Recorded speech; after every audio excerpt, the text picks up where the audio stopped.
Imagine करो तुम एक अंधेरे कमरे में हो और कमरे के सारे दरवाजे बंद हैं, सारी खिड़कियां बंद हैं, बाहर से कोई लाइट अंदर नहीं आ रही है, कमरे में अंधेरा है एकदम। कमरे के एंड में एक खिड़की है एंड खिड़की के सामने पर्दा लगा हुआ था। अब आप धीरे से जाते हो एंड खिड़की के सामने जो पर्दा लगा है उसको हटा देते हो। इन एन इंस्टेंट आप देखोगे कि बाहर से सनलाइट अब कमरे के अंदर आ रही है एंड बिकॉज कमरा में अंधेरा था पहले, तो एक स्ट्रीम ऑफ सनलाइट आएगी एंड उस सनलाइट की वजह से हवा में जितने भी पार्टिकल्स थे, डस्ट पार्टिकल्स, जो इतने छोटे थे कि आपको पहले नहीं दिख रहे थे, और अगर लाइट नॉर्मल सर्कमस्टेंसेस में अगर नॉर्मल लाइट दी जाती तो भी आपको नहीं दिखते। Just in this special arrangement कि जब बाहर से सनलाइट कमरे में एक ग्लास के थ्रू इंटर करती है, तब आपको वो छोटे माइन्यूट पार्टिकल्स जो हैं वो आपको नजर आने लगते हैं। एंड इट्स आपने देखा होगा, इट्स ब्यूटीफुल सीन कि मतलब बाहर से सनलाइट आ रही हो एंड दो small dust particles they are just vibrating in the air, to and fro motion कर रहे होते हैं, सोल्डिंग in the air. Point is कि ये जो पार्टिकल्स होते हैं जो इतने छोटे हैं, इतने बारीक हैं, इसका साइज लगभग 100 माइक्रॉन्स होता है। 100 माइक्रॉन्स मतलब एक के पीछे 6 जीरो लगा दो, आगे नहीं, तो 0.00000 जीरो फिर एक आएगा, उतनी छोटी साइज होती है। आपकी ह्यूमन बॉडी सेल्स से मिलकर बनी होती है। छोटे छोटे छोटे सेल्स मिलके टिश्यूज बनाते हैं, टिश्यूज ऑर्गन बनाते हैं, ऑर्गन सिस्टम बनाते हैं, ऑर्गन सिस्टम मिलके बॉडी बनाते हैं। तो आपकी बॉडी का जो सबसे छोटा हिस्सा है उसे सेल कहते हैं। एंड एक सेल की साइज, टिपिकल ह्यूमन सेल की साइज लगभग 100 माइक्रोन होती है, उस धूल के जर्रे के बराबर। अस्सलामु अलैकुम वरहमतुल्लाहि वबरकातुहू and welcome to the first episode of Physioverse. This will इंशाअल्लाह be a series of episodes जहाँ पे हम ह्यूमन बॉडी के बारे में डिस्कस करेंगे and just the amazing way the human body has been created. And मतलब throughout this video and आने वाली वीडियोज़ यू विल सी कि मतलब ह्यूमन बॉडी को ऐसी चीज़ नहीं है जो खुद से बन गई हो या this was created by chance. This thing is so complex, it's so delicate, it's so amazing, it's so gorgeous कि you can't help but इसको पढ़ने के बाद you can't help yourself कि यार इसको किसी ने बनाया है। it's not possible कि ये चीज़ by accident बन जाए या बहुत सी जो भी चीज़ें हैं जो लोग कहते हैं, it's not possible। जब आप पढ़ते हो ना तो आपकी कॉमन सेंस, आपकी लॉजिक कहती है नहीं, ये अपने से नहीं बन सकता भाई। तो बात है सेल की। हमने कहा सेल की एवरेज साइज 100 माइक्रोन होती है, ठीक है। 100 माइक्रोन मतलब जैसे एग्जांपल दिया कि धूल का एक पार्टिकल। और एग्जांपल जो हमारी कॉमन लाइफ में होता है, आप समुंदर पे गए, बीच पे गए, सैंड का एक पार्टिकल, सैंड का एक जर्रा होता है, वो साइज है 100 माइक्रोन। या आप किचन में आप काम कर रहे हैं, आपने नमक देखा, नमक का एक दाना, उसकी साइज होती है 100 माइक्रोन के करीब। तो उतनी छोटी सी चीज़, अब कोई जो साइंस नहीं पढ़ा है, जिसने सेल के बारे में नहीं पढ़ा, वो सोचेगा कि यार उतनी छोटी सी चीज़ में अब क्या ही डिज़ाइन होगी, उतनी छोटी सी चीज़ में बहुत कुछ होगा तो ठीक है, 2-3 जैसे लीगो को ऊपर नीचे अटैच कर दिया जाता है, तो उसी की तरह उसमें 2-3 चीज़ें होंगी, आपस में मिली होंगी, उसके अंदर क्या ही डिज़ाइन होगी यार। But take a look for yourself, ये है आपकी सेल। एंड एक minute, just take a minute and appreciate कि यार ये साइज पहले इसकी समझिए, ये नमक के दाने के बराबर चीज के अंदर ये पूरी कॉम्प्लेक्सिटी घूम रही है। जो भी आपको स्ट्रक्चर दिख रहा है, अभी इसकी वर्किंग कैसे है वो तो भी डिसाइड बात करेंगे, लेकिन just now for the moment just appreciate कि यार उतनी छोटी सी चीज के अंदर इतना सब कुछ आया कैसे। मतलब ये इट्स नॉट पॉसिबल यार। Just look at the beauty की कितनी सारी उसके अंदर पार्ट्स हैं एंड कितने डेलिकेटली सब कुछ बनाया गया है। तो again through out this video बस जो भी हम डिस्कस करेंगे, हम सेल की वर्किंग डिस्कस करेंगे कि सेल किस तरह से बनाई गई है, इसके अंदर कैसे काम करती है, जो भी है जस्ट कीप इन माइंड वो साइज वाला, किसकी साइज इतनी है। मतलब ये सारी चीज़ें अगर एक कह लीजिए मोबाइल में होती ना, मोबाइल जितनी बड़ी चीज़ में होती तो तब भी आदमी मान सकता था, लेकिन यार उतनी छोटी सी चीज़, मतलब एक नमक का दाना, उसके अंदर इतनी सारी पूरी दुनिया बसी है। तो जब हम सेल की बात करते हैं, ठीक है, कोई भी इंपॉर्टेंट चीज़ होती है तो कॉमन सेंस ये कहता है कि उसकी एक बाउंड्री होनी चाहिए।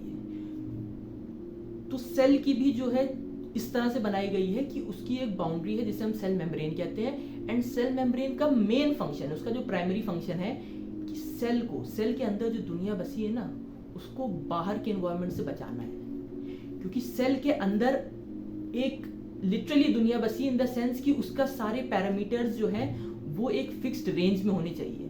उसका पीएच हो गया, मतलब सेल के अंदर कितना एसिडिक है, कितना बेसिक है, वो मेंटेन होना चाहिए। उसके अंदर कितने आयंस का कंसंट्रेशन है वो मेंटेन होना चाहिए। सेल के अंदर कितना पानी है वो मेंटेन होना चाहिए। तो इसके लिए बहुत ज़रूरी था कि सेल के आउटसाइड आपका एक मेम्ब्रेन हो, एक दीवार का सिस्टम हो, जिससे सेल के अंदर के एनवायरनमेंट और बाहर के एनवायरनमेंट को मेंटेन किया जा सके। तो अब सेल मेम्ब्रेन को देखें तो अगेन दिखने में खाली दीवार लग रही है कि यार ये दो लाइनें लगी हुई हैं, ये खाली दीवार है। लेकिन जब हम इसको करीब से देखेंगे तो इसका खुद अपने आप में structure, it's just so amazing कि सेल मेम्ब्रेन दो चीज़ों से बेसिकली बना होता है, आपका लिपिड्स एंड प्रोटीन्स। सवाल उठता है क्यों लिपिड्स एंड प्रोटीन्स, किसी भी चीज़ से बन सकता था, ठीक है। तो मेनली आपका जो सरफेस कवर होता है वो लिपिड से होता है। अब इसके अंदर भी हिकमत है, इसमें भी जो है वो है कि लिपिड्स ही क्यों। तो लिपिड्स एक कंपाउंड है या एक केमिकल है जिसकी खास प्रॉपर्टी होती है कि वो पानी और पानी में डिजोल्व जितने भी चीज़ें होते हैं उनको रिपेल करता है, उनको दूर भगाता है। अब इसका फ़ायदा क्या है? तो देखिए, सेल को अपने आप को मेंटेन करना है ना। अभी हमने बात की कि उसके अंदर ऐसी कहीं से ही पानी आ गया है, कहीं से भी वाटर सोल्यूबल सब्सटेंसेस आ गए, तो उसके अंदर का एनवायरनमेंट मेंटेन नहीं हो पाएगा। तो इसलिए उसकी बाहर की कवरिंग लिपिड की बना दी कि इसके अंदर जो है आपके वाटर या water soluble substances directly cross ना कर पाए। एक चीज़ हो गई। लेकिन भाई पानी अंदर तो आना है ना, सेल को पानी की भी ज़रूरत है, सेल को वाटर सोल्यूबल सब्सटेंसेस की भी ज़रूरत है, आयंस की भी ज़रूरत है, आपके वाटर सोल्यूबल जो है अमीनो एसिड्स होते हैं, जितने भी कंपाउंड्स होते हैं, उनको सेल के अंदर आना है। तो फिर अगर लिपिड की पूरी बना देते तो वो नहीं अंदर आ पाते। तो उसके लिए क्या किया कि उसके बीच बीच में प्रोटीन के चैनल बना दिए, ठीक है। ये अभी हम सिर्फ सेल मेम्ब्रेन की बात कर रहे हैं। तो सेल मेम्ब्रेन को आपने लिपिड का बना दिया एंड उसके बीच बीच में प्रोटीन के चैनल लगा दिए। अब प्रोटीन का चैनल का काम क्या है कि ये वाटर और वाटर सोल्यूबल सब्सटेंसेस को अपने अंदर आने देता है, ठीक है। लेकिन अब अगर ऐसे हमने चैनल बना दिए तो पता चला कोई भी सब्सटेंस अंदर आ रहा है, जो सेल के लिए नुकसान पहुंचा सकता है वो भी अंदर आ जाएगा, जो सेल के लिए फ़ायदा है वो भी अंदर आ सकता है। लेकिन वही बात है कि हर चीज़ की डिज़ाइन है, हर चीज़ का एक लॉजिक है, हर चीज़ को बढ़िया एकदम सिस्टम से बनाया है। प्रोटीन ऐसा वैसा प्रोटीन नहीं लगाया, चैनल बनाया है, लेकिन चैनल इतना बढ़िया बनाया है कि वो चैनल डिटेक्ट करता है कि क्या चीज़ अंदर आनी है, क्या चीज़ अंदर नहीं आनी है। तो जो चैनल जिस चीज़ के लिए बना है वो सिर्फ उसी को अलाउ करेगा सेल के अंदर आने के लिए। तो जैसे आपके आयंस का स्पेसिफिक चैनल्स हो गया तो वो खाली उन स्पेसिफिक आयंस को अंदर आने देगा। यहाँ तक भी बात हो गई। चलिए ठीक है, अगर बनाना ही था, लिपिड का बनाना था, प्रोटीन का बनाना था, ये पूरा स्ट्रक्चर बनाना था, तो आपका सेल मेम्ब्रेन डबल लेयर होता है। सवाल उठता है क्यों? बनाना तो सिंगल लेयर बना देते, क्या जा रहा था? लिपिड का एक सिंगल लेयर बना देते, एनर्जी कम वेस्ट होती ना। अगेन डिजाइन, जिसने बनाया इसको, लिपिड ऐसा कंपाउंड है जो दो हिस्सों में बटा होता है। एक उसका सर होता है गोल सा एंड एक उसकी दुम होती है, ठीक है, टेल जिसे कहते हैं। अब इतना बढ़िया बनाया इसको कि जो सर है इसका ये हाइड्रोफिलिक होता है, मतलब ये पानी की तरफ अट्रैक्ट होता है, और इसकी जो दुम होती है, जो टेल होता है, ये पानी से दूर भागती है। अब मान लीजिए अगर सिंगल लेयर इसकी बनाई होती सेल मेम्ब्रेन, दीवार सिंगल मेम्ब्रेन की बनाते हम लिपिड की, तो होता क्या, इसका जो सर है जो पानी से अट्रैक्ट कर रहा है वो बाहर रहता है, चलिए वो तो ठीक है क्योंकि सेल के बाहर पानी है, वो पानी से अट्रैक्टेड है। लेकिन इसकी जो दुम होती ना, ये सेल के अंदर होती, और सेल के अंदर भी पानी है, तो ये सेल के अंदर पानी से ये रिपेल होती, ये उससे दूर भागती। तो अब इसका क्या किया जाए, तो इसलिए इसको बना दिया double membrane. And double membrane ऐसे वैसे नहीं बनाया, डबल मेम्ब्रेन इतना बढ़िया बनाया कि दोनों के जो सर हैं, दोनों का जो वाटर से अट्रैक्ट होने वाला पार्ट है, दोनों को पानी की तरफ कर दिया, दोनों की टेल एक दूसरे की तरफ कर दी। तो इससे क्या हुआ कि टेल पानी से बच गई और जो उसका सर है वो पानी की तरफ है, उसको कोई दिक्कत नहीं है। तो ये बढ़िया आपका सेल मेम्ब्रेन बन गया कि अब इससे सेल के बाहर की जो भी चीजें हैं, जो अनवांटेड चीजें हैं, जैसे हमारी ह्यूमन बॉडी में स्किन बनाई है, स्किन का बेसिक फंक्शन यही होता है कि जो सेल आपके बॉडी के बाहर की जितनी भी चीजें हैं वो आपके बॉडी के अंदर ना पाए, ये आपका बेसिक जो है प्राइमरी बैरियर बनाता है। तो उसी तरह एक सेल में भी ये सिस्टम है कि जो सेल मेम्ब्रेन है आपका, वो बॉडी के बाहर की जितनी भी चीजें हैं उनको सेल के अंदर आने से रोकता है। ठीक है, सेल मेम्ब्रेन चलिए बन गया, कैसे भी करके उसका आउटर बन गया। नेक्स्ट आते हैं कि अब सेल के अंदर क्या होता है। जैसे आपने इस फोटो में देखा कि सेल के अंदर पूरी दुनिया बसी है, पूरा सब कुछ है इसके अंदर। ठीक है, तो इसको इमेजिन करने के लिए, क्योंकि ये तो 2D पिक्चर है, इसको 3D में इमेजिन करने के लिए समझिए कि एक बलून है, ठीक, और बलून के अंदर आपने पानी भर दिया, एंड पानी के साथ साथ आपने बलून के अंदर जो है कुछ जेली के पार्टिकल्स है, जेली के छोटे छोटे बीन्स डाल दिए। तो वो जेली वाले जो पार्टिकल्स हैं वो बलून के अंदर तैर रहे होंगे पानी के अंदर, एंड जो बलून है वो आपका सेल मेम्ब्रेन है, उसके अंदर जो पानी है वो आपका साइटोप्लाज्म हो गया, और ये जो छोटे छोटे पार्टिकल्स उसमें तैर रहे होंगे वो आपके सेल ऑर्गेनल्स हो गए। जो इस फोटो में दिख रहा है ये अलग अलग जो स्ट्रक्चर्स हैं, इसका सबका अलग अलग काम है, सब डिजाइनिंग बढ़िया एकदम। तो इसके हर अलग अलग काम है, ये सेल ऑर्गेनल्स होते हैं, अभी हम इसको डिस्कस करेंगे। तो साइटोप्लाज्म जो है, जो आपका पानी है, बेसिकली इसका काम होता है कि एक कांस्टेंट एनवायरनमेंट मेंटेन करना, यहाँ पे सारी रिएक्शन होगी, सारा काम आपका साइटोप्लाज्म में होगा। अब आते हैं सेल ऑर्गेनल्स पे। तो अब हर ऑर्गेनल की अपनी अलग कहानी है, हर ऑर्गेनल को बढ़िया बनाया है, वो अपना एक स्पेसिफिक काम है, वो उतनी छोटी सी चीज के अंदर भी अपना बढ़िया सब काम कर रहा है, उसको कोई वो नहीं है। तो सबसे पहला राइबोसोम्स, ठीक है, ये गोल गोल सर्कुलर ऑर्गेनल्स होते हैं, बहुत छोटे होते हैं। राइबोसोम आपका प्रोटीन बनाता है, सिंपल बात कहें तो राइबोसोम आपका प्रोटीन बनाता है। अब प्रोटीन की जरूरत क्यों है? आपकी बॉडी में जितने भी काम होते हैं, ह्यूमन बॉडी के अंदर छोड़िए, एनिमल के अंदर, किसी के अंदर जो भी मेजॉरिटी आपके रिएक्शंस होते हैं, जो भी काम होता है, सब प्रोटीन करता है। ठीक है, तो प्रोटीन बनना बहुत जरूरी है। आपके जो भी एंजाइम्स हैं, जो भी लगभग आपके हार्मोन्स हैं, वो सब प्रोटीनेशियस होते हैं, वो प्रोटीन से बने होते हैं। तो इसीलिए प्रोटीन सिंथेसिस किसी भी सेल का, किसी भी ऑर्गेनिज्म का एक बहुत अहम हिस्सा होता है। तो राइबोसोम का काम है प्रोटीन बनाना। अब मान लीजिए अगर हम एक उसको फैक्ट्री की तरह देखें इस सेल को, तो राइबोसोम हो गई आपका रॉ मटेरियल प्रोडक्शन। राइबोसोम आपका रॉ मटेरियल बनाता है जो है कि प्रोटीन। ठीक है, अभी कैसे बनाता है अभी हम डिस्कस करेंगे बाद में वीडियो के एंड में। इसके बाद ये देख रहे हैं ट्यूब लाइक स्ट्रक्चर है, ठीक है, ढेर सारे ट्यूब, ये पतले पतले ट्यूब पूरे सेल में फैले हुए हैं, और इस पे ये छोटे छोटे जो दाने लिख रहे हैं वो राइबोसोम से, वो राइबोसोम से इससे अटैच होते हैं। तो ये जो पतली पतली ट्यूब पूरे सेल में फैला दी है, ये होती है एंडोप्लाज्मिक रेटिकुलम, इन शॉर्ट कहते हैं ER। एंड बेसिकली इसको समझिए कि इस छोटी सी दुनिया का ये है रोडवेज सिस्टम। सामान एक जगह बन रहा है, दूसरी जगह पहुंचाना है, उधर से इधर लाना है, इधर से उधर ला जाना, तो पूरा रोडवेज सिस्टम बना दिया है, पूरी पाइपलाइन बिछा दी है, इसके अंदर से चीजें एक दूसरी की तरफ ट्रैवल होती है।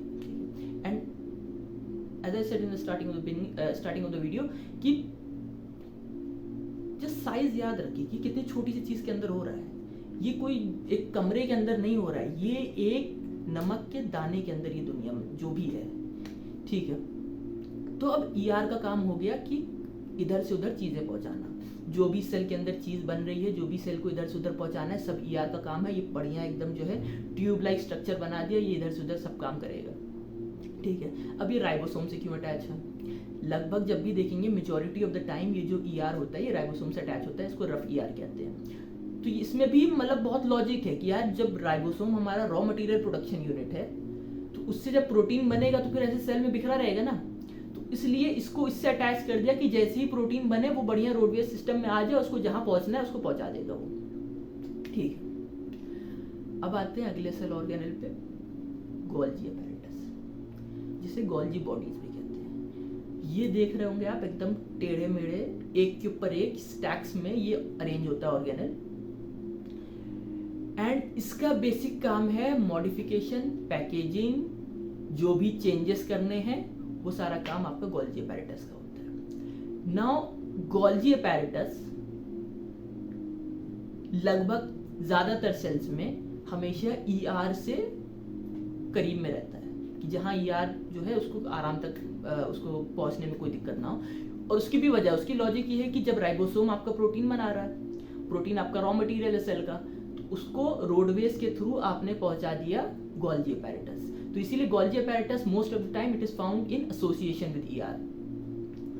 तो ठीक है, अब गोल्जी अपैरेटस का काम क्या है कि जो रॉ मटेरियल बना है, जैसे किसी फैक्ट्री में होता है, रॉ मटेरियल बना, फिर अब रॉ मटेरियल को पैकेजिंग करनी है, उसमें मॉडिफिकेशन करने हैं, उसकी लेबलिंग करनी है, बहुत सारे काम होते हैं, तो वो काम आपका सारा गोल्जी अपैरेटस करता है।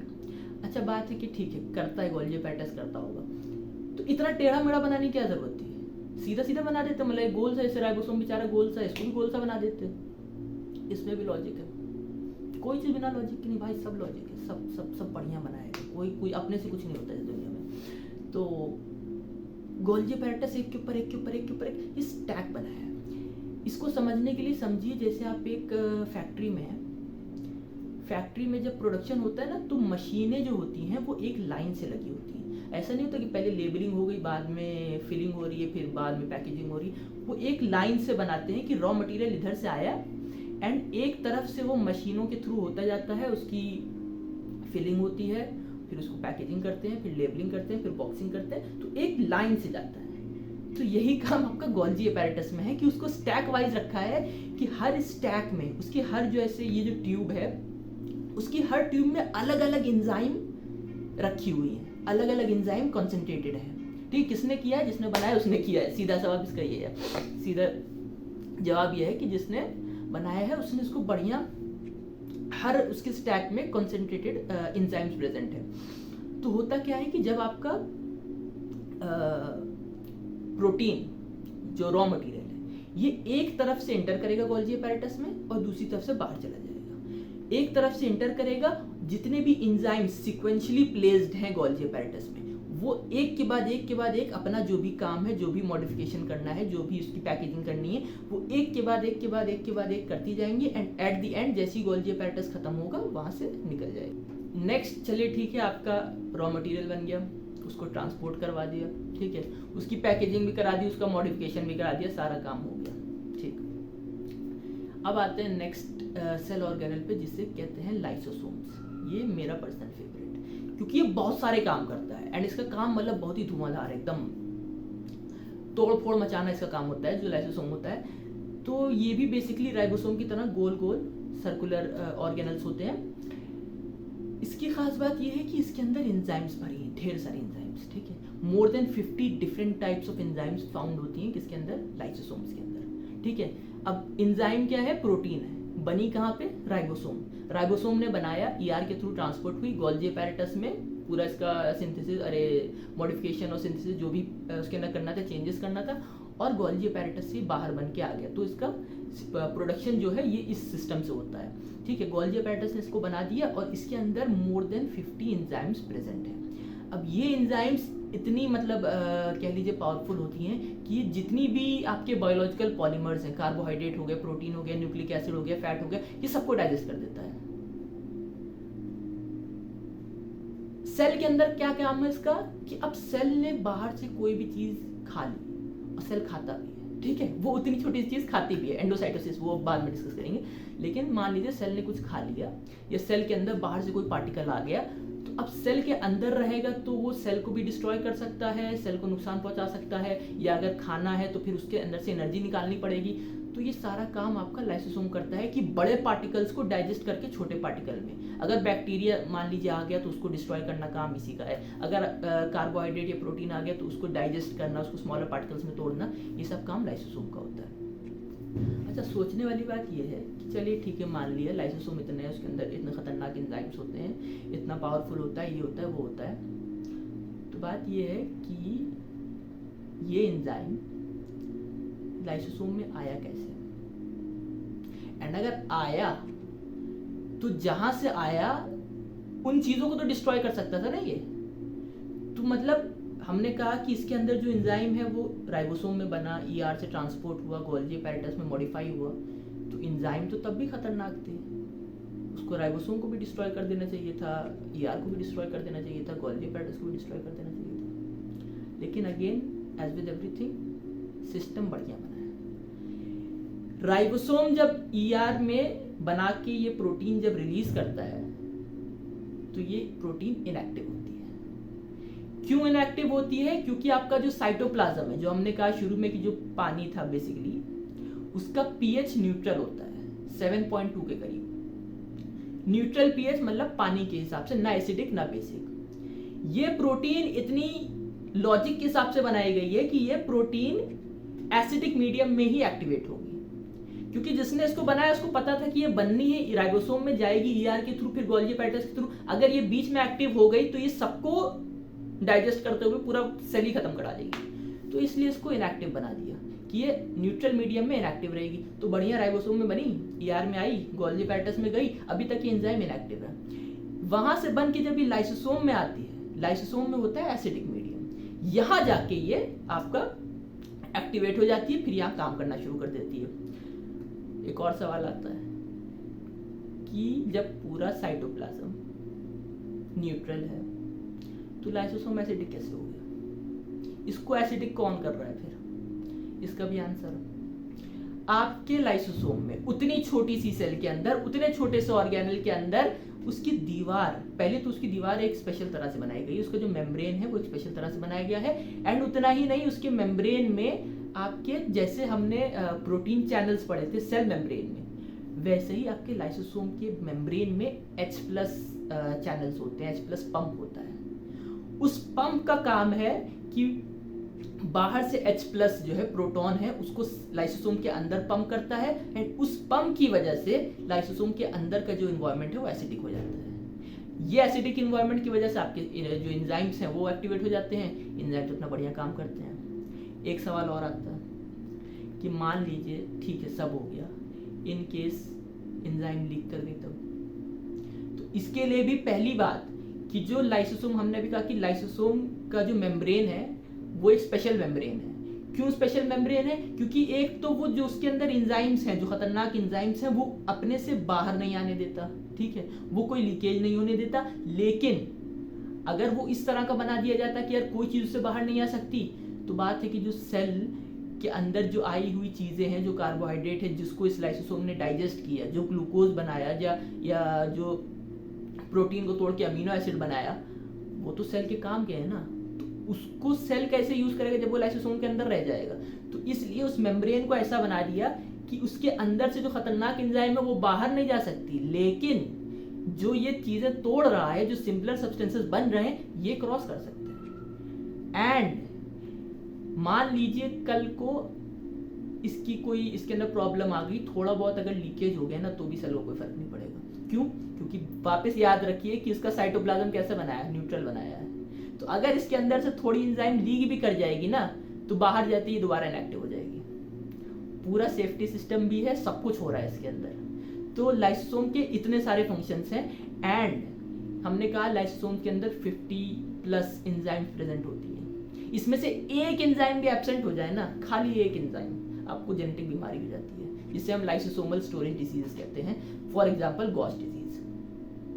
तो उतने छोटे से सेल के अंदर, उतना छोटा सा ऑर्गेनल, उसके अंदर एक एंजाइम भी अगर एब्सेंट हो जाए तो बॉडी के अंदर बीमारी होना शुरू हो जाती है, जेनेटिक डिजीज होने लगती है। खैर, अब आपका रॉ मटेरियल बन गया, उसको ट्रांसपोर्ट करवा दिया, उसकी पैकेजिंग मॉडिफिकेशन भी हो गया, उसके बाद जो सेल में बाहर से आने वाला जो सेल का सेफ्टी सिस्टम है वो भी बना दिया। सवाल उठता है, किसी भी चीज़ को, दुनिया में कोई भी चीज़ करने के लिए एनर्जी चाहिए। सेल को एनर्जी कहाँ से मिल रही है? इसके लिए एक और बढ़िया ऑर्गेनेल बना दिया, उसे कहते हैं माइटोकॉन्ड्रिया। माइटोकॉन्ड्रिया है आपके सेल का पावर जनरेटर। जिस काम के लिए जो भी आपको एनर्जी चाहिए वो माइटोकॉन्ड्रिया बना के देगा, बढ़िया एकदम, कोई दिक्कत नहीं होगी। अच्छा, माइटोकॉन्ड्रिया अगेन ये एक थोड़ा सा कॉम्प्लेक्स ऑर्गेनेल, तो उसको थोड़ा समझना पड़ेगा। इसको मतलब अब सोचिए, उतनी छोटी सी चीज के अंदर भी ऐसी चीजें हैं जो इतनी ज्यादा कॉम्प्लेक्स है कि उनको मतलब समझाने में दिक्कत हो जाती है, कि मतलब इनकी वर्किंग जो है इतना कॉम्प्लेक्स, इतना डेलिकेट है। तो खैर, अगर माइटोकॉन्ड्रिया को समझने की कोशिश करें तो आपकी माइटोकॉन्ड्रिया अगेन डबल मेम्ब्रेन होती है, एक बाहर की दीवार, फिर उसके अंदर एक और दीवार। जो अंदर वाली दीवार है ये टेढ़ी मेढ़ी बना दी है एकदम, ताकि सरफेस एरिया ज़्यादा हो सके, ज़्यादा एंजाइम्स में काम कर सकें। और उसके अंदर मैट्रिक्स, मान लीजिए पानी, लिक्विड, ठीक है। अब आपका माइटोकॉन्ड्रिया क्या करता है कि आपके सेल ने जो भी खाना खा लिया, जो भी उसने कार्बोहाइड्रेट लिए, जो भी प्रोटीन लिया, वो पहले साइटोप्लाज्म में ब्रेक होंगे सिंपलर सब्सटेंसेस में, जैसे हमारा ह्यूमन बॉडी करता है कि आप जब कार्बोहाइड्रेट खाते हैं तो पहले ग्लूकोज में टूटेगा, फिर और नीचे जो है ग्लूकोज फ्रक्टोज में टूटेगा, फिर और सिंपलर सब्सटेंस में टूटेगा। तो बेसिकली आपका ये सारा काम साइटोप्लाज्म में हो जाता है, और फिर जो बाकी रिएक्शंस हैं वो आपके माइटोकॉन्ड्रिया में होते हैं। अब इसको समझने वाली बात यह है कि इसके माइटोकॉन्ड्रिया के मैट्रिक्स में ये सारी रिएक्शन हो रहे हैं, ठीक है। माइटोकॉन्ड्रिया में जब ये रिएक्शंस होते हैं तो इन रिएक्शंस की वजह से, एकदम सिंपल वे में अगर समझाएं तो इन रिएक्शंस की वजह से H+ रिलीज होता है, ठीक है। या H+ कह लीजिए सेल के अंदर से सेल के बाहर क्रॉस करता है, लेकिन बाहर एकदम बाहर नहीं। दोनों मेम्ब्रेन ऐसा बनाया है कि अंदर वाले मेम्ब्रेन को H+ क्रॉस कर जाए लेकिन बाहर वाले को ना करे, ठीक है। तो फिर से माइटोकॉन्ड्रिया के अंदर है, आपका रिएक्शन हो रहे सारे, उसकी वजह से इन अ वेरी सिंपल वे, उसकी वजह से आपके H+ आयंस जो होते हैं, प्रोटॉन जो होता है, वो अंदर वाली दीवार को क्रॉस कर लेता है लेकिन बाहर वाली को नहीं कर पाता है। होगा क्या इससे? आपकी दोनों दीवारों, दोनों मेम्ब्रेन के बीच में ढेर सारा H+ जमा हो जाएगा, ठीक है। पहला स्टेप एनर्जी बनाने का सेल का ये होता है कि दोनों मेम्ब्रेन के बीच में ढेर सारा H+ जमा कर लो। अब क्या होगा, आपकी जो अंदर वाली दीवार है, जो अंदर वाला मेम्ब्रेन है, जो ऐसा कर्व है, उसमें भी गोल्जी अपैरेटस की तरह ढेर सारी एंजाइम, ढेर सारी मशीनें एक लाइन में लगी हुई हैं, और सारी मशीन का अपना अलग अलग काम है, वो एक ही लाइन में काम करती हैं। और इन मशीनों के एंड में एक मशीन है, पंप है, जिसे हम कहते हैं ATP सिंथेज। ये जो दोनों दीवार, दोनों मेम्ब्रेन के बीच में जो H+ जमा हुआ था ना आपका, वो H+ दोबारा इस मशीन, इस पंप के थ्रू अंदर जाता है, एंड इसी के थ्रू आपकी ATP बनती है, एंड ATP आपका energy currency of the cell. जितनी भी चीजें आपकी बॉडी, आपके सेल के अंदर होगी जिसको एनर्जी की जरूरत है, वो सब ATP के थ्रू होगा। तो ATP बनने का, एनर्जी बनने का इतना कॉम्प्लेक्स पूरा वो है कि मैंने बहुत ही मतलब सिंपल उसमें समझा दिया, लेकिन जो पूरा प्रोसेस है, पूरा इलेक्ट्रॉन ट्रांसपोर्ट चेन होता है एंड एवरीथिंग होती है, तो वो सब बहुत टाइम लग जाएगा। लेकिन in a very simple way cell अपनी एनर्जी भी बनाती है। पहली बात तो यही शॉकिंग है कि यार उतनी छोटी सी चीज अपने अंदर एनर्जी बनाती है, और फिर इतने कॉम्प्लेक्स तरीके से बनाती है कि यार वो ये हो रहा है, वो हो रहा है, H+ क्रॉस कर रहा है, फिर उसमें मशीनें भी लगा दी हैं, और मतलब पूरी एक जो है प्रॉपर मैन्युफैक्चरिंग यूनिट जैसे होती है, उस तरह से उतना छोटा सा ऑर्गेनल काम कर रहा है, ठीक है। अभी तक हमने सारे सेल ऑर्गेनल की बात कर ली कि अब ये जितने सेल ऑर्गेनल, मोटे मोटे बड़े बड़े ऑर्गेनल्स यही हैं आपके। सवाल उठता है कि सेल ये सारा काम करवा कौन रहा है? कोई तो होगा, कोई भी कंपनी बिना एक हेड के नहीं चल सकती, कोई भी फैक्ट्री बिना एक मैनेजर के नहीं चल सकती, कोई भी बॉडी, ह्यूमन बॉडी एक दिमाग के बगैर नहीं चल सकती। तो कौन है सेल के अंदर जो इन सारे काम को मैनेज कर रहा है, जो इन सारे काम को डायरेक्ट कर रहा है? उसका जवाब है न्यूक्लियस। सेल में जो गोल सा बड़ा सा जो आपको दिख रहा है, ये होता है न्यूक्लियस। और न्यूक्लियस आपका सेल का, मान लीजिए ये दो बड़े बड़े काम है, एक है डेटा स्टोरेज और दूसरा है कमांड सेंटर। सेल को जितने भी काम करने हैं, कराने हैं, उसकी इंफॉर्मेशन कि ये काम कैसे होता है, उसका जो डेटा है वो न्यूक्लियस के अंदर स्टोर है। इसको मतलब समझ लीजिए, मोबाइल कोई बनाता है तो उसके अंदर सॉफ्टवेयर एक बार डाल देता है ना। अब जिसने मोबाइल बनाया वो बार बार थोड़ी आपका मोबाइल चलाता है, वो एक बार उसने सॉफ्टवेयर उसके अंदर इंस्टॉल कर दिया, अब वो मोबाइल चलेगा अपना बढ़िया, अपने आप को रिपेयर भी करेगा, कुछ मतलब कुछ छोटी मोटी खराबी हो गई वो अपना सही कर लेगा, जो भी फंक्शन करना है अब उसको किसी की जरूरत नहीं है, क्योंकि उसके अंदर सॉफ्टवेयर इंस्टॉल हो गया। तो उसी तरह से जब हमारा न्यूक्लियस है, उसके अंदर जो डेटा है ना, वो समझ लीजिए सॉफ्टवेयर है जो इंस्टॉल कर दिया है कि अब ये सेल के बाकी सारे काम करवा देगा। सेल को जिस चीज की भी जरूरत है वो न्यूक्लियस के अंदर, उसके डेटा के अंदर सारी इंफॉर्मेशन स्टोर्ड है। और स्टोर कहाँ होती है? डीएनए में स्टोर होती है। तो न्यूक्लियस के अंदर आपका डीएनए होता है in the form of chromosomes, in the form of genes, जिसे हम आम उसमें कहते हैं। तो जीन्स होती है, क्रोमोसोम्स होता है। तो ये डीएनए जो बेसिकली है ये होता है आपका डेटा स्टोरेज का काम करता है। एक सेल के अंदर जो हमने कहा एक नमक के दाने के बराबर हो सकती है या एक रेत के दाने के बराबर। एक सेल के अंदर न्यूक्लियस, न्यूक्लियस के अंदर डीएनए। एक सेल के अंदर, एक ह्यूमन सेल के अंदर लगभग 2 मीटर करीब डीएनए होता है। तो 2 मीटर जितना भी होता है, 2 मीटर डीएनए उतनी छोटी सी चीज के अंदर होता है। कैसे होता है? वो इतना एफिशिएंटली कॉइल्ड है, इतना बढ़िया तरह से उसकी पैकेजिंग की है कि उतना लंबा डीएनए आपकी उतनी छोटी सी चीज में फिट हो जाता है। फिट नहीं होता, बढ़िया काम करता है, कोई दिक्कत नहीं होती, एकदम नॉर्मल फंक्शनिंग होती है उसकी। ठीक है, तो अब न्यूक्लियस कैसे काम करता है? लिटरली वो मतलब बहुत ज़्यादा कॉम्प्लेक्स है। रेप्लिकेशन होता है, ट्रांसक्रिप्शन होता है, ट्रांसलेशन होता है, वो दूसरी वीडियो में, वो नहीं हो पाएगा इसमें। लेकिन अगेन एक सिंपल ओवरव्यू अगर दें तो न्यूक्लियस कैसे काम करेगा, तो मान लीजिए जैसे एक रियल लाइफ एग्जांपल लेते हैं। आप एक कंपनी है एंड आपको परफ्यूम बनाना है कोई, ठीक है, आप एक परफ्यूम की कंपनी है। अब परफ्यूम कैसे बनना है, उसकी जो रेसिपी है, उसका जो इंफॉर्मेशन है, ये आपकी कंपनी के जो हेड होगा उसके पास स्टोर होगा, ठीक है। उसको पता होगा, सबको तो बांटेगा नहीं कि ऐसे बनता है परफ्यूम। तो कंपनी के हेड के पास जो डेटा है रॉ मटेरियल बनाने का, प्रोडक्शन का, वो उसके पास रखा हुआ है, ठीक है। अब मान लीजिए आपकी का जो हेडक्वार्टर है वो फैक्ट्री के अंदर तो होता नहीं है, फैक्ट्री से दूर होता है। तो अब वो रेसिपी जो है, परफ्यूम बनाने का जो रेसिपी है, वो हेडक्वार्टर तक, मैन्युफैक्चरिंग यूनिट तक पहुंचाना है। तो क्या होगा कि वो जो मैनेजर है या जो ओनर है, वो हार्ड कॉपी नहीं भेजेगा कभी भी, क्योंकि उसको पता है हार्ड कॉपी गायब हो सकती है, ठीक है। तो लॉजिक कहती है कि यार जो ओरिजिनल कॉपी है उसकी एक सॉफ्ट कॉपी बना लो एंड बाई जो भी मेथड है उसको ट्रांसपोर्ट कर दो आपकी प्रोडक्शन यूनिट पे, एंड प्रोडक्शन यूनिट उससे आपका अपना बना लेगा।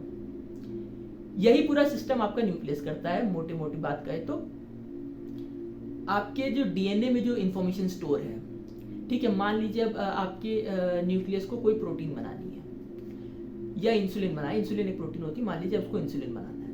तो इंसुलिन कैसे बनेगा, ये इंफॉर्मेशन, ये सॉफ्टवेयर पहले से न्यूक्लियस में स्टोर है, उसके अंदर इंफॉर्मेशन है। अब वो इंफॉर्मेशन, उसके न्यूक्लियस के पास भी इतना दिमाग है कि वो हार्ड कॉपी नहीं भेजता बाहर, उसके पास इतना दिमाग है कि वो उस इंफॉर्मेशन की सॉफ्ट कॉपी बनाता है, जिसे हम एमआरएनए कहते हैं। वो उसकी एक कॉपी बना देता है उस डीएनए की, और वो कॉपी फिर न्यूक्लियस से बाहर आती है, कहाँ जाती है? राइबोसोम में। राइबोसोम उस कॉपी को लेता है, उसके अंदर कॉपी में इंफॉर्मेशन है प्रोटीन कैसे बनाना है, राइबोसोम प्रोटीन बना देता है। अच्छा ठीक है, राइबोसोम ने प्रोटीन बना दी, रॉ मटेरियल बन गया। अब इसको ट्रांसपोर्ट करना है गोल्जी पैरेटस में, किसका काम होगा? ईआर का काम होगा। ईआर इसको बढ़िया ट्रांसपोर्ट लेके जाएगा, गोल्जी पैरेटस से पहुंचा देगा। गोल्जी पैरेटस क्या करेगा? इसके अंदर जो भी मॉडिफिकेशन करना होगा, जो भी चेंजेस करना होगा, जो भी इसको पैकेजिंग करनी होगी, गोल्जी पैरेटस कर देगा, और करके एकदम इंसुलिन बढ़िया बना के सेल के बाहर रिलीज कर देगा। इतना सारा काम एक सेल के अंदर होता है, एंड ये इतने कोऑर्डिनेटेड तरीके से होता है कि मतलब इसमें कोई नॉर्मल सर्कमस्टेंसेस में इसमें कोई दिक्कत नहीं आती। अगर इस पूरे प्रोसेस में कोई दिक्कत आएगी तो आपको बीमारी होगी। इस पूरे प्रोसेस में, जो कि नॉर्मल ह्यूमंस में नहीं होती, तो अगर इसमें कोई भी दिक्कत आएगी, कहीं भी कुछ गड़बड़ होगा ना, तो डायरेक्ट आपको बीमारी हो जाएगी, इसको डिजीज हो जाएगी, आपको हॉस्पिटल जाना पड़ेगा, ठीक है। अब बात है ना कि अगर कोई भी any person who has common sense, who has logic, who has a sane mind, वो ये सारी चीज पढ़ के ना वो एक कंक्लूजन पे तो आ जाएगा कि यार ये चीजें खुद से तो नहीं बन सकती। This thing has a creator and not just any creator. This thing has a creator who is, I mean, it's unimaginable, whose intellect, whose knowledge is just out of this world. लेकिन कुछ लोग होते हैं, ठीक, कहेंगे यार बन तो सकता है, मान लो बन गया, कुछ हुआ, ऐसा हुआ, वैसा हुआ, पूरी कहानी हुई, जो भी हुआ, मान लो बन गया, मान लेते, ठीक है, एक सेकंड के लिए, दिल नहीं मान रहा, लेकिन एक सेकंड के लिए मान लिया। कि चलो कैसे भी करके बिजली गिरी, टेम्परेचर ज़्यादा हो गया, एक दूसरे से मिल गए, ये हो गया, प्रोटीन बन गई, उससे जो भी हो गया मान लिया, एक सेकंड के लिए मान लिया कि एक सेल बन गई कैसे भी, ठीक है मान लो, चलो ठीक है मान लिया। दिक्कत क्या है पता है? ह्यूमन बॉडी में एक सेल नहीं होती। एक नॉर्मल ह्यूमन बॉडी में 30 ट्रिलियन से ज्यादा सेल होती है। 30 ट्रिलियन पता है कितना होता है? Just to give you an example, मान लीजिए मैंने आपको ड्यूटी पे लगा दिया कि आपको 30 ट्रिलियन सेल गिननी है, काउंट करनी, खाली कुछ नहीं करना है, खाली काउंट करना है। और आप सुपरमैन हो, आप दिन भर काम कर रहे हो, रात भर काम कर रहे हो, आपको ब्रेक ही नहीं चाहिए, आप कंटिन्यूस काउंट कर रहे हो। पता है कितना टाइम लगेगा 30 ट्रिलियन सेल गिनने में? खाली एक दिन नहीं, 2 दिन भी नहीं, 10 दिन भी नहीं, 1 महीना भी नहीं, 1 साल भी नहीं, 10 साल भी नहीं, 20 साल भी नहीं, 30,000 साल से ज्यादा लग जाए खाली एक इंसान की सेल काउंट करने में। और ये तो खाली एक इंसान बना। अब इसको मल्टीप्लाई कर लो, जितने इंसान आपसे पहले गए हैं, जितने इंसान आपके बाद आएंगे। इतनी मैथ्स आती तो हम बायो वाले ना होते। लेकिन ठीक है, जो कुछ लोग होते हैं जिद्दी, उनकी अकल कह रही होगी ना यार भाई कॉमन सेंस से मान ले, ना नहीं मानेंगे, कहेंगे नहीं यार उम्र देख वो हो सकता है, वो एक सेल अपने आप बन गई होगी, फिर एक सेल डिवाइड कर गई होगी, फिर वो 2 से 4 हो गए होंगे, और कैसे डिवाइड करोगे? अरे बस होगी, मान लो हो गई ठीक है, हो गई होगी और हो गया बस। For the sake of argument चलो मान लिया, just for the sake of argument, क्योंकि ये मेरी तरफ से लास्ट अटेम्प्ट, ठीक है, इसके बाद मैं नहीं ट्राई कर सकता, लेकिन एक ट्राई और, एक अटेम्प्ट और, जस्ट टू कन्विंस यू। मान लिया सेल अपने आप बन सकती है, 100 ट्रिलियन अपने आप हो सकता है, सब हो सकता है, ये पूरी दुनिया अपने आप चल रही है, सब हो सकता है, ठीक है। एक बात बताओ, सेल भी तो किसी चीज से बनी होगी, सेल भी तो किसी चीज से बनी है। सेल बनती है आपके, दुनिया की कोई भी चीज कितनी भी छोटी हो वो बनती है एलिमेंट से, carbon, hydrogen, oxygen, nitrogen, magnesium, silicon, beryllium, helium, lithium, पूरा पीरियोडिक टेबल जो आपका है वो एलिमेंट्स हैं जिससे पूरी दुनिया बनती है। कोई भी चीज होगी, खाने की चीज, living thing, non living thing, हर चीज एलिमेंट से बनती है, ठीक है। आपके सेल भी एलिमेंट से बनता है। आपके सेल की जो बेसिक मोटी मोटी बात करें तो 3 एलिमेंट से बनती है, कार्बन, हाइड्रोजन, ऑक्सीजन, नाइट्रोजन भी होता है, सल्फर भी होता है, बहुत सी चीजें होती हैं, लेकिन मेनली परसेंटेज देखेंगे तो आपकी सेल बनती है कार्बन, हाइड्रोजन, ऑक्सीजन से। तो हमें लगता है हाइड्रोजन एटम अपने आप बन गया। जितनी डिजाइन इस सेल में है उतनी ही डिजाइन हाइड्रोजन के एटम में होती है। Let's study physics. मैं फिजिसिस्ट नहीं हूं, ठीक है, लेकिन 11वीं 12वीं में मैंने इतनी फिजिक्स पढ़ी है कि आपका कोई भी एलिमेंट, कार्बन हो गया, हाइड्रोजन हो गया, ऑक्सीजन हो गया, ये और छोटे छोटे पार्टिकल से बनता है जिसे हम एटम कहते हैं, ठीक है। एटम दुनिया की सबसे छोटी चीज, मतलब हम लोग समझते हैं कि दुनिया की सबसे छोटी चीज होती है एटम। एक एटम के अंदर भी डिजाइनिंग है, बढ़िया डिजाइनिंग है। एटम आपका सिंपल वे में कहा जाए तो बनता है एक प्रोटॉन से, एक न्यूक्लियस से एंड इलेक्ट्रॉन से, ठीक है। जो न्यूक्लियस होता है उसके अंदर होता है प्रोटॉन, उसके अंदर होता है न्यूट्रॉन, और इलेक्ट्रॉन जो आपका है ये ऐसे आपके न्यूक्लियस की तरफ चक्कर लगा रहा होता है, ठीक है, रिवॉल्व कर रहा होता है। इसका मतलब एक एग्जांपल देखें तो जैसे हमारा सोलर सिस्टम है उससे बहुत मैच करता है।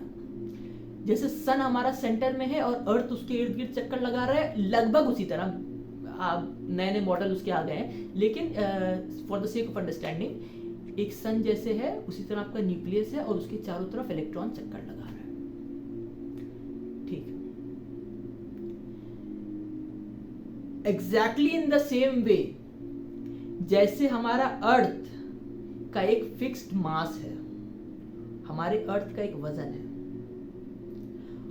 और अगर उसका वजन थोड़ा भी ऊपर नीचे होगा ना तो वो फिर सूरज, उसका जो सूरज के इर्द गिर्द चक्कर है वो अगर वेट ज्यादा हो जाएगा तो सूरज से और करीब हो जाएगा। अगर अर्थ का वेट और कम होता, जितना बनाया गया है उससे कम होता, तो ये सूरज से और दूर चला जाता। इससे क्या होता, आपके टेम्परेचर में फर्क पड़ जाता। और जिंदगी जो है अर्थ पे इसीलिए है क्योंकि यहाँ का टेम्परेचर इतना बढ़िया मेंटेन है कि ना सूरज से ये बहुत करीब है वीनस और मर्क्यूरी की तरह, और ना ही ये बहुत दूर है मार्स और जुपिटर की तरह। तो ये एकदम सटीक इसका रेडियस है कि ये सूरज से इतनी दूरी पे है कि इसके अंदर इतनी गर्मी मेंटेन है और इसी की वजह से जिंदगी चल रही है। यही चीज लगभग होती है आपके एक एटम के अंदर। उसके अंदर भी इसी तरह डिजाइनिंग की है। क्यों डिजाइनिंग की है? क्योंकि आपका जो इलेक्ट्रॉन है उसके अंदर वजन नहीं, उसके अंदर चार्ज होता है। वजन तो बहुत नेग्लिजिबल होता है उसका, वहां ग्रेविटेशनल फोर्स काम नहीं कर रही होती, वहां पूरा काम हो रहा होता है चार्ज से। अब इलेक्ट्रॉन का एक चार्ज फिक्स्ड है 1.6 into 10 to the power -19 coulomb, मतलब 1.6 के पीछे 19 जीरो लगा दो, 19 जीरोस, उतना छोटा चार्ज होता है एक इलेक्ट्रॉन का। ठीक है, तो जिसने इसको बनाया ना उसने इलेक्ट्रॉन का चार्ज रख दिया, फिक्स कर दिया। और न्यूक्लियस में आपका प्रोटॉन है, उसका भी चार्ज एकदम एग्जैक्टली सेम है, लेकिन बस ये प्लस में है, इलेक्ट्रॉन का माइनस में है। ठीक है, दोनों का बढ़िया चार्ज फिक्स कर दिया और प्रोटॉन का मास भी फिक्स कर दिया। तो अब हो क्या रहा है इसकी वजह से, जब आपका प्रोटॉन का मास फिक्स कर दिया और आपके इलेक्ट्रॉन का चार्ज फिक्स कर दिया और प्रोटॉन का भी चार्ज फिक्स कर दिया, अब इससे क्या होगा ना कि जब इलेक्ट्रॉन इसके इर्द गिर्द चक्कर लगाएगा तो ऐसा नहीं कि कहीं भी भाग जाएगा, एक मेंटेन्ड वेल मेंटेन्ड ऑर्बिट्स होती हैं। तो अगर ये इसकी पहली ऑर्बिट में है तो ये इतनी ही दूर से चक्कर लगाएगा, ये नहीं कि दूर भाग जाएगा और करीब आ जाएगा। वो इलेक्ट्रॉन उतनी छोटी सी चीज वो एक फिक्स्ड पाथ पे ही चक्कर लगाएगी। उससे क्या होगा, इससे होगा कि आपके इलेक्ट्रॉन की जो एनर्जी है, जितनी भी एनर्जीज है, ionization energy, enthalpy of hydration, आपकी इंथैल्पी ऑफ वेपराइजेशन, जितनी भी आपका इवन आपका मेल्टिंग पॉइंट, हर एलिमेंट का melting point, density, boiling point, ये सब इस आपस के इंटरेक्शन की वजह से मेंटेन है। अगर ये वैल्यूज चेंज हो जाए तो आपके हाइड्रोजन एटम फॉर एग्जांपल, तो हाइड्रोजन एटम का इलेक्ट्रॉन गेन इंथैल्पी भी चेंज हो जाएगा, आपका आयोनाइजेशन इंथैल्पी भी चेंज हो जाएगा, आपकी सारी वैल्यूज, आपकी बाइंडिंग एनर्जी तक चेंज हो जाएगी। होता क्या है, ये बहुत सारे वर्ड्स यूज कर दिए, लेकिन फिजिक्स में मतलब ये न्यूक्लियस है आपका, ये इलेक्ट्रॉन है। इलेक्ट्रॉन को न्यूक्लियस से खींच के बाहर निकालने में जो एनर्जी यूज होती है इसको कहते हैं आयोनाइजेशन एंथैल्पी। ये फिक्स्ड है, उतनी ही एनर्जी दोगे तो ही इलेक्ट्रॉन छोड़ के बाहर जाएगा। ऐसा नहीं कि कुछ भी हो रहा है, सब रैंडम कुछ नहीं होता है। आप उतनी एनर्जी दोगे तो ही इलेक्ट्रॉन छोड़ के बाहर जाएगा। उसी तरह ये सिस्टम है। अब इसके अंदर एक और इलेक्ट्रॉन अंदर लेना है तो एक एग्जैक्ट अमाउंट ऑफ एनर्जी है जो रिलीज करने पे ही वो इलेक्ट्रॉन अंदर आएगा। इससे प्रॉब्लम क्या पता है कि अगर जो प्रोटॉन का चार्ज जिसने बनाया उसने फिक्स कर दिया और जो इलेक्ट्रॉन का चार्ज फिक्स कर दिया, इसकी वजह से आपका जो पूरा पीरियोडिक टेबल है ना, ये मेंटेन है। ये चीजें अगर रैंडम होती ना तो जो आपके एलिमेंट्स काम के हैं, जो डेली यूज में है, वो रेडियो एक्टिव हो जाते हैं। जो आपके एलिमेंट्स रेडियो एक्टिव होने चाहिए वो आपके नॉन रेडियो एक्टिव हो जाते हैं। जो एटम्स आपके स्टेबल होने चाहिए थे वो नॉन स्टेबल हो जाते हैं, जो नॉन स्टेबल होने चाहिए थे वो स्टेबल हो जाते। मतलब मान लो आपको पानी पीना है, H2O वाटर पानी से बनता है ना, H2, 2 हाइड्रोजन 1 ऑक्सीजन, आपने ग्लास में पानी डाला और जब तक आप पी रहे हो तब तक पहले ऑक्सीजन अनस्टेबल था, अनस्टेबल होकर वो डीके होकर कुछ और बन गया। आप डाले थे H2O, पानी डाले तो पी रहे हो तो कुछ और कंपाउंड बन गया। तो इसलिए इसका फिक्स होना बहुत जरूरी था। तो इसको जिसने बनाया ना बढ़िया एकदम फिक्स कर दिया कि इसका ये इलेक्ट्रॉन इतनी दूरी से भागेगा, ये इलेक्ट्रॉन की इतनी एनर्जी होगी, इसकी इतनी वेलोसिटी होगी, इसकी इतनी बाइंडिंग एनर्जी होगी, सारी चीजें फिक्स्ड है, कुछ रैंडम नहीं है। तो ये एक एटम के अंदर है। एंड अब इसी पे वीडियो एंड कर देंगे कि अगर आपको लग रहा है कि एक एटम ही एंड है सबसे छोटी चीज का, तो यू आर सोरली मिस्टेकन।